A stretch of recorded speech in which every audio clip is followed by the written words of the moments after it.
जय श्री कृष्ण मित्रों, आज આપણે લઈને આવ્યા છે વ્રત અને ઉપવાસ સ્પેશિયલ ફરાળી પેટીસની રેસીપી। સાથે સાથે આપણે ફરાળી ચટણી પણ બનાવીશું। તો વિડીયો પસંદ આવે તો ચેનલને સબસ્ક્રાઇબ કરી વિડીયોને શેર કરવાનું ભૂલતા નહીં અને કમેન્ટ જરૂરથી કરજો। તો ચાલો ફરાળી પેટીસ બનાવવાની શરૂઆત કરી દઈએ। તો એના માટે સૌથી પહેલાં મિક્સર જારમાં 100 ગ્રામ આપણે મોરૈયાને દરદરો પીસી લઈશું। આપણે ફરાળી લોટ તૈયાર કરી લઈશું જે આપણે પેટીસની રેસીપીમાં ઉપયોગમાં લઈશું। તો એને આપણે સરસ પાવડર તૈયાર કરી લઈશું। થોડો કરકરો રાખવાનો છે। તો આપણો લોટ બનીને તૈયાર થઈ ગયો છે, તો એને સાઈડમાં રાખી દઈશું।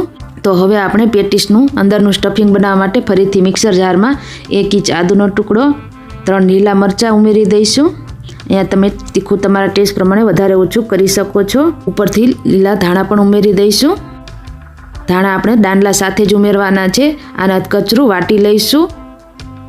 આ રીતે અધકચરું વટાઈ જાય ત્યારબાદ આપણે અડધા નાળિયેરને આ રીતે છાલ ઉતારીને સરસ રીતે કટકા કરીને તૈયાર કરી લીધું છે, તો એ ઉમેરી દઈશું। આ રીતે ઝીણા ટુકડામાં કરી લેવાનું છે અને સરસ ધોઈને સાફ કરીને જ લેવાનું છે અને છાલ ઉતારી લેવાની છે। તો એને પણ આપણે મિક્સર જારમાં ઉમેરી દઈશું। 2 ચમચી સિંગદાણા ઉમેરી દઈશું અને ત્યારબાદ 1 ચમચી જેટલી ખાંડ ઉમેરી દેવાની છે। અને આમાં આપણે પાણીનો ઉપયોગ કર્યા વગર આને અધકચરી વાટી લેવાનું છે। આ પેસ્ટને પાણીનો બિલકુલ ઉપયોગ નથી કરવાનો, કચરી વાટી લેવાની છે। તો અહીંયા આપણે આ અધકચરું વાટીને તૈયાર કરી લીધું છે। તો એમાં આપણે 2 ચમચી કિસમિસ ઉમેરી દઈશું અને 3 ચમચી જેટલા કાજુના ટુકડા પણ ઉમેરી દઈશું। ત્યારબાદ સ્વાદ અનુસાર ફરાળી મીઠું ઉમેરી દઈશું। આ બધું સરસ રીતે મિક્સ કરી દેવાનું છે। હવે અહીંયા આપણું આ સ્ટફિંગ તૈયાર છે। તો એમાં બાઇન્ડિંગ માટે આપણે એક બાફેલું બટેટું ઉમેરીશું, જેને સરસ રીતે મેશ કરીને લીધું છે। આ રીતે બટેટું ઉમેરવાથી જે આપણે આ મસાલો તૈયાર કર્યો છે એને બાઇન્ડિંગ મળશે અને આપણને એના બોલ બનાવવા માટે સરળતા રહેશે। તો આ રીતે બાફેલું બટેટું ઉમેરવાથી બોલ આપણા આસાનીથી વળાઈ જાય છે। તો આ રીતે બાફેલું બટેટું ઉમેરીને સરસ રીતે એના પૂરણ તૈયાર કરી લઈશું અને આ રીતે આપણે નાના નાના બોલ તૈયાર કરી લેવાના છે। બટેટું ઉમેરવાથી સરસ રીતે બોલ બનાવવામાં આસાની રહે છે। તો આપણા આ રીતે પેટીસના બોલ બનીને તૈયાર થઈ ગયા છે। તો બધા જ મસાલામાંથી આ રીતે પેટીસના બોલ તૈયાર કરી લઈશું। એક જ સાઈઝના આપણે બધા બોલ બનાવીને તૈયાર કરી લેવાના છે। હવે અહીંયા મેં 500 ગ્રામ બટેટાને બાફીને સરસ રીતે મેશ કરી લીધા છે। તો એમાં સ્વાદ અનુસાર ફરાળી મીઠું ઉમેરી દઈશું અને જે આપણે લોટ તૈયાર કર્યો હતો એમાંથી આપણે 2 ચમચી ફરાળી લોટ ઉમેરી દઈશું। અહીંયા આપણે આમાં કોઈ પણ મસાલા ઉમેરવાની જરૂર નથી, જો તમને જરૂર લાગે તો તમે ઉમેરી શકો છો। લોટને સરસ રીતે બટેટામાં મિક્સ કરી દઈશું। હવે આ બટેટામાંથી આપણે ઉપરનું લેયર તૈયાર કરવાનું છે। તો થોડો લુઓ હાથમાં લઈશું અને સરસ રીતે થેપીને હાથોની મદદથી તેલવાળા હાથ કરી લેવાના છે। આ રીતે પૂરી જેવો શેપ આપી દઈશું અને જે આપણે બોલ બનાવીને તૈયાર કર્યા છે પેટીસના એને અંદર સેટ કરીને બધી બાજુથી સરસ રીતે ઢંકાઈ જાય એ રીતે આપણે પેટીસ વાળી લેવાની છે। તો હળવા હાથે આ રીતે પેટીસના બોલ બનાવીને તૈયાર કરી લેવાના છે। એકદમ સરસ રીતે બધી બાજુથી લીછા કરી લેવાના છે। તો એકદમ પેટીસ આપણી બનીને તૈયાર થઈ ગઈ છે।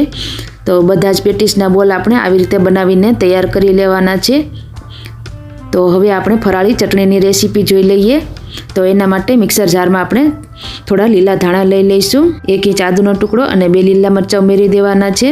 તમને જેટલું તીખું પસંદ હોય એ પ્રમાણે વધારે ઓછું કરી શકો છો। ત્યારબાદ થોડા સિંગદાણા, 2 ચમચી જેટલા, 1 લીંબુનો રસ ઉમેરી દઈશું। સ્વાદ અનુસાર મીઠું, ફરાળી અને 1 ચમચી ખાંડ ઉમેરી દઈશું। હવે આને આપણે થોડું જરૂર લાગે એટલું પાણી ઉમેરીને આની ચટણી બનાવીને તૈયાર કરી લેવાની છે। તો આપણી ફરાળી ચટણી બનીને તૈયાર થઈ જશે। તો હવે આપણે ચટણીને પીસી લઈશું અને સાઈડમાં આપણે તેલ ગરમ કરવા માટે મૂકી દીધું છે। તો પેટીસને પણ ફ્રાય કરી લઈશું। જે ફરાળી લોટ વધ્યો હતો એને આ રીતે ડીશમાં પાથરી દેવાનો છે અને એમાં આપણે જે બોલ બનાવ્યા છે એને આ રીતે કોટ કરી દેવાના છે, જેથી કરીને ઉપરનું પડ એકદમ ક્રિસ્પી બને। તો આ રીતે બધી બાજુથી સરસ રીતે ફેરવીને પેટીસને આ ફરાળી લોટમાં આ રીતે કોટ કરી લેવાની છે અને તરત જ આપણે એને ફ્રાય કરવા માટે મૂકી દઈશું। આ રીતે ફાવે નહીં તો ચમચીની મદદથી તમે ઉમેરી શકો છો। તો સમય એટલી આપણે પેટીસને ફ્રાય કરવા માટે મૂકી દઈશું અને ધીમાથી મીડિયમ ગેસ ઉપર આને હલકો ગોલ્ડન કલર આવી જાય ત્યાં સુધી ફ્રાય કરી લેવાની છે। આ પેટીસને ફ્રાય થતાં બિલકુલ વાર નહીં લાગે, માત્ર 1.5 થી 2 મિનિટમાં સરસ રીતે ફ્રાય થઈ જાય છે। પેટીસ ગોલ્ડન થવા લાગે તેમ આપણે એને કાઢતા જઈશું। તો અહીંયા આપણી ફરાળી પેટીસ અને ચટણી બંને બનીને તૈયાર થઈ ગયા છે। હું તમને એક તોડીને પણ બતાવી દઉં. અંદરથી આપણું સ્ટફિંગ પણ એકદમ સરસ ગ્રીન લાગી રહ્યું છે અને ઉપરનું પડ પણ એકદમ ક્રિસ્પી બને છે. તો તમે આ ફરાળી પેટીસ કોઈ પણ વ્રત કે ઉપવાસમાં જરૂરથી ટ્રાય કરજો. અને વિડીયો કેવો લાગ્યો એ કમેન્ટમાં જણાવવાનું ભૂલતા નહીં. અને આવા જ નવા વિડીયો જોવા માટે ચેનલને સબસ્ક્રાઈબ કરજો અને કમેન્ટ કરવાનું ભૂલતા નહીં. ફરી મળીશું નવા વિડીયો સાથે. ત્યાં સુધી આવજો.